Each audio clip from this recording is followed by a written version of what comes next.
코인 하시는 분들은 요즘 이더리움이 한참 상승세여서 단 한 번이라도 매매를 해보신 경험이 있으실 겁니다.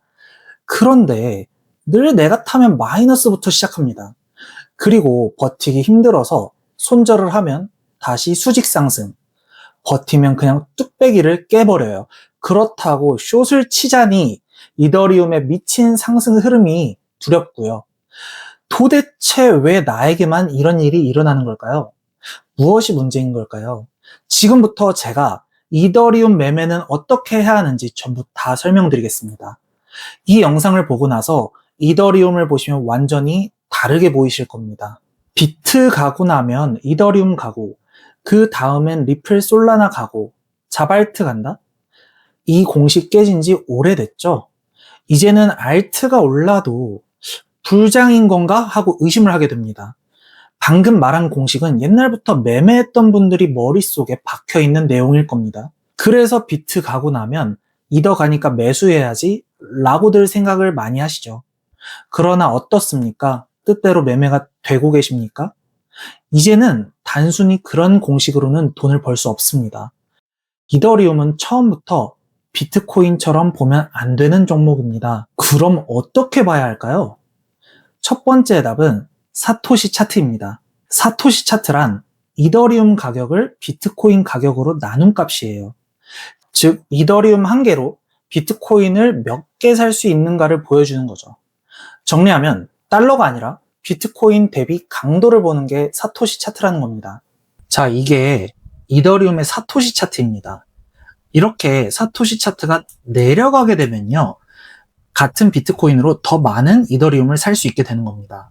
이 뜻은 이더리움이 상대적으로 저평가되고 있다는 말과 같죠. 이 시기에는 비트코인이 올라도 이더리움의 상승이 약하고요. 비트코인이 내리면 더 많이 내리는 현상을 보이게 됩니다. 반대로 사토시 차트가 이렇게 오르게 되면요, 비트코인으로 더 적은 이더리움을 살 수 있게 되는 거고요. 이 뜻은 이더리움이 상대적으로 고평가되고 있다는 말과 같죠. 그래서 이때는 비트코인이 오르면 이더리움은 더 많이 올라가고, 비트코인이 내려가도 이더리움은 하락이 약한 시기가 되는 겁니다. 이게 왜 중요할까요? 여러분이 이더리움 달러 차트만 보고 올라간다 생각할 때 사토시 차트는 떨어지고 있을 수 있어요. 즉, 이더가 달러로는 올라가고 있지만 비트 대비해서는 약해지고 있다는 뜻이죠. 이 구간을 보세요. 작년 11월 6일부터 12월 6일까지의 차트입니다. 왼쪽은 달러 차트고요. 오른쪽은 사토시 차트입니다. 왼쪽을 보면 엄청난 상승세를 이룬 걸 알 수 있죠. 그러나 오른쪽을 보면 왼쪽보다 많이 상승하지 못한 것을 볼 수 있습니다. 반대로 이번 8월 구간을 볼게요. 달러 차트는 이 저점이 이 고점을 깨고 내려왔지만, 사토시 차트는 이 저점이 직전의 고점을 깨지 않는 모습을 보여줍니다. 그리고 마찬가지로 이 뜻은 현재 이더리움이 비트코인보다 훨씬 강세임을 보여주는 거죠. 그래서 비트코인보다 이더리움이 덜 하락하고 있는 겁니다. 결론적으로 이더리움의 달러 가격이 좋아 보여도 사토시 차트가 나쁘면 좋아 보여도 좋은 게 아니라는 뜻입니다. 정리하면 달러가 아니라 비트코인 대비 강도를 보는 게 사토시 차트라는 겁니다. 자, 두 번째는 ICT 이론에서 온 스마트 머니 테크니크입니다. 용어가 생소하고 거창해서 그렇지 사실 별거 아닙니다. 초보자분들을 위해 이론적인 용어를 쓰지 않고 설명하겠습니다. 핵심 개념은 똑같은 시간에 비트코인과 이더리움 두 차트를 비교해서 고점과 저점의 패턴이 다르면 그게 강약의 신호라는 겁니다. 자, 비트코인과 이더리움의 차트를 동시에 보겠습니다. 자, 비트코인 차트는 계속해서 이 저점이 낮아지고 있어요. 그러나 이더리움은 같은 기간에 저점이 높아지고 있죠. 바로 이런 부분을 말하는 겁니다. 이렇게 여기는 저점이 낮아지고 있고 저점이 높아지고 있을 때 이렇게 이더의 흐름이 더 강세로 갈 수 있다라고 얘기하는 겁니다. 우리가 이렇게 서로 다른 양상을 보이는 것을 다이버전스라고 부르죠. 일반적으로 다이버전스는 RSI에서 많이 쓰이는데요. 이렇게도 우리가 다이버전스라고 표현을 하기도 합니다. 그러나 초보자분들은 이런 표현이 생소할 수 있으니까 우리가 이렇게 저점이 낮아진다, 고점이 높아진다, 그래서 이렇게 서로 둘이 다른 양상을 보인다 정도로만 이해하고 가도록 하겠습니다. 사실 상승의 신호탄은 우리가 여기에서 볼 수 있죠. 여기서 쭉 같이 내려오다가 갑자기 여기서는 이더리움은 상승, 근데 여기서 비트코인은 하락을 보이고 있잖아요. 바로 여기가 갑자기 특이점이 되는 다이버전스가 되는 겁니다. 그러면은 이때부터 이더리움은 롱을 치면 우리가 크게 수익이 나는 구간이 되는 겁니다.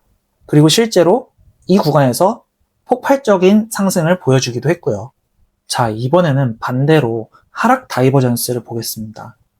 자, 동일한 구간에서 비트코인은 저점을 올려주는 모습을 보이고 있는데요.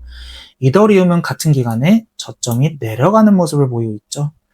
그래서 이때부터 이더리움은 더 크게 하락하고 비트코인은 그에 반해 횡보 또는 약간의 상승의 흐름을 보여주게 되는 거죠. 우리는 이런 신호로 각각의 이더리움과 비트코인을 비교해서 이더리움을 매매할 수 있다라는 겁니다. 그리고 이러한 신호는 지금 4시간에서 보고 있지만 더 짧은 15분 봉 또는 5분 봉, 심지어 1분 봉에서도 포착을 해서 매매를 하는데 유리하게 가져갈 수 있다는 겁니다. 자, 이 차트는 오늘 차트입니다. 자, 이런 다이버전스는 1분 봉에서도 활용할 수 있습니다. 자, 보시면요.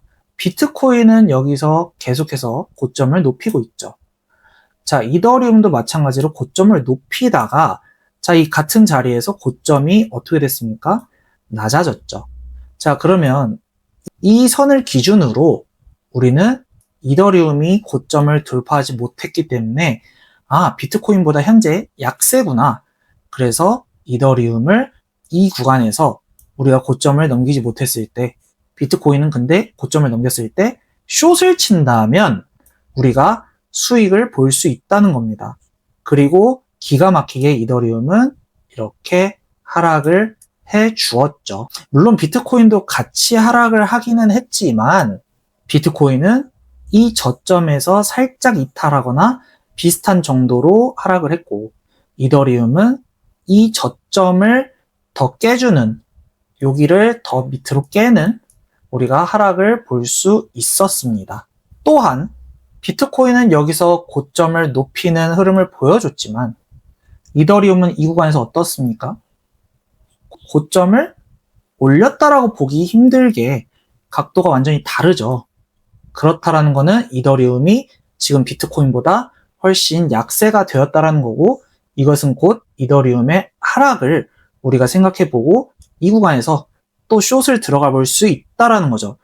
비트코인은 고점을 갱신했는데 근데 이더리움은 넘지 못하고 이렇게 주춤하고 있다? 그러면 우리가 이 신호를 보고 숏을 들어간다면 큰 수익을 낼 수 있다라는 거죠. 결론적으로 이 차트를 해석해보면 현재 2025년 8월 29일 이더리움은 약세를 보이고 있다.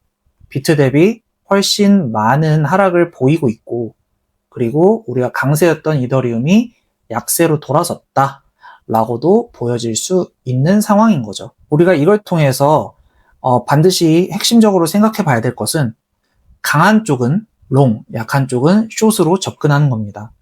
이렇게 올라가고 있을 때 내려가고 있으면 우리가 숏, 근데 여기가 내려가고 있는데 이쪽이 올라가고 있다? 그렇다면 롱을 들어가 보자는 겁니다. 세 번째는 도미넌스입니다.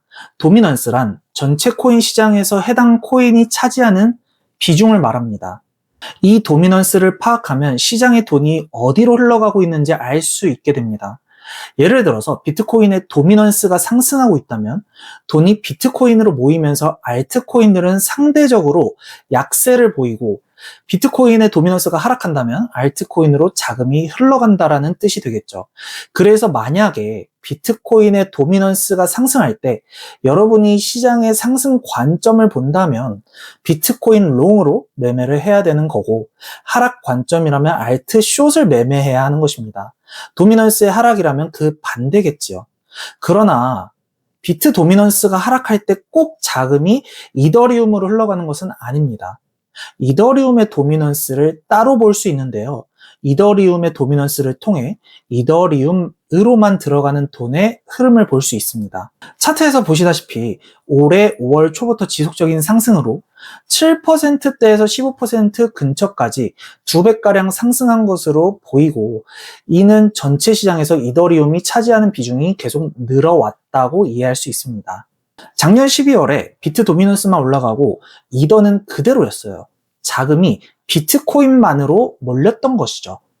이때 이더도 곧 가겠지 생각은 자금 흐름을 거슬렀던 거죠. 이제 왜 계속 같은 실수를 반복하는지 아시겠죠? 지금 이 영상을 보시고 이더리움 매매가 이렇게나 복잡한 거였어? 어렵네 라고 생각하시는 분들도 계실 거예요. 근데 오히려 참고해야 할 게 많다는 것은 매매를 하는데 필요한 힌트가 많다는 뜻이기도 합니다. 정리하겠습니다. 이더리움을 롱으로 매매를 하려면 첫째, 사토시 차트가 상승하고 있어야겠고, 둘째, 비트와 이더를 동시에 비교해서 움직임을 파악했을 때 비트와 이더가 서로 다른 양상을 보이면서 이더는 고점과 저점이 높아지면서, 셋째, 이더리움의 도미넌스도 같이 상승 중이라면 롱 포지션에 유리하겠죠.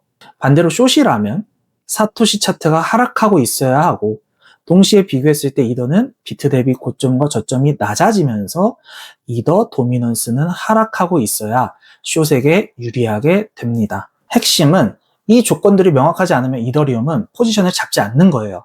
롱이든 숏이든 확신이 설 때까지 기다리는 거죠. 무작정 기다리는 게 아니라 데이터가 말해주는 타이밍을 기다리는 거예요. 그럼 실제로 이걸 어디서 확인할 수 있을까요? 자, 트레이딩 뷰라는 사이트에서, 우리가 매매를 하시는 분들은 일반적으로 많이 쓰시는 사이트입니다. 만약에 안 쓰셨다고 하시면은 여기를 가입해 두시는 거 추천드립니다. 자, 그래서 이렇게 가입을 하시고 여기 종목을 클릭하시면은 우리가 여기서 종목을 검색할 수 있는데요. 먼저 사토시 차트를 보려면 여기에다가 ETH BTC라고 검색을 하시고, 그 다음에 우리가 가장 거래량이 많은 바이낸스를 클릭하게 되시면은 이렇게 사토시 차트를 확인을 할 수가 있고요. 두 번째로 우리가 SMT를 확인할 때는 비트코인과 이더리움을 우리가 나눠서 보고 확인을 하면 되는데요. 그거는 우리가 여기서 이렇게 2분할로, 근데 이건 무료 버전이 되는지는 사실 잘 모르겠어요. 그래서 우리가 동시에 비교를 해보고서 이렇게 다른 흐름이 나올 때 우리가 확인을 해서 매매를 해볼 수 있고요. 만약에 이게 안 된다고 하시면은 그냥 거래소 창 2개 띄워놓으시고 각자 비교를 해보셔도 됩니다. 그리고 세 번째, 도미넌스는요. 여기에다가 만약에 비트코인 도미넌스를 확인하고 싶으시면 btc.d 라고 검색을 하신 다음에 이 맨 위에 거를 클릭하시면 되시고요. 그렇다면 우리가 이렇게 비트코인 도미넌스 화면을 볼 수 있고요. 이렇게 떠 있는데 이게 뜻하는 바가 전체 코인 시장에서 비트코인이 차지하는 비중이 58.32%라는 거고요. 그 다음에 이더리움은 ETH.D 라고 검색을 하신 다음에 맨 위에 거를 클릭을 하시면 이렇게 이더리움이 차지하는 비중을 확인할 수 있습니다. 그리고 우리가 이거를 2분할로 해서 여기는 위에는 이더리움, 밑에는 우리가 아까 봤었던 비트코인 도미넌스를 같이 띄워놓고 이렇게 동시에 확인을 하면 더 좋겠죠. 그래서 이더리움은 계속해서 상승하고 비트코인은 계속 하락하는 추세구나. 그러면 비트코인의 돈이 빠져서 이더리움으로 들어가고 있구나, 또는 알트로 흘러가고 있구나 라고 살펴볼 수 있죠. 근데 지금 현재 여기서 고점을 찍고 이렇게 내려가게 된다고 하면 반대로 비트코인은 이렇게 상승을 하면서 반대의 흐름을 보여줄 수도 있는 상황이 되는 거죠. 정리하면 비트 갔으니까 이더 차례 라는 생각은 이제 버리세요. 사토시 차트로 상대 강도를 확인하고, SMT로 누가 주도하는지 보고, 도미넌스로 실제 자금 흐름까지 체크하세요. 그리고 여기에 제가 알려드린 구조 매매를 더하면 더할 나위가 없겠죠. 이 세 가지를 체크하면 최소한 예전처럼 이유도 모른 채 털리는 일은 없어집니다. 이제는 데이터로 이길 차례입니다.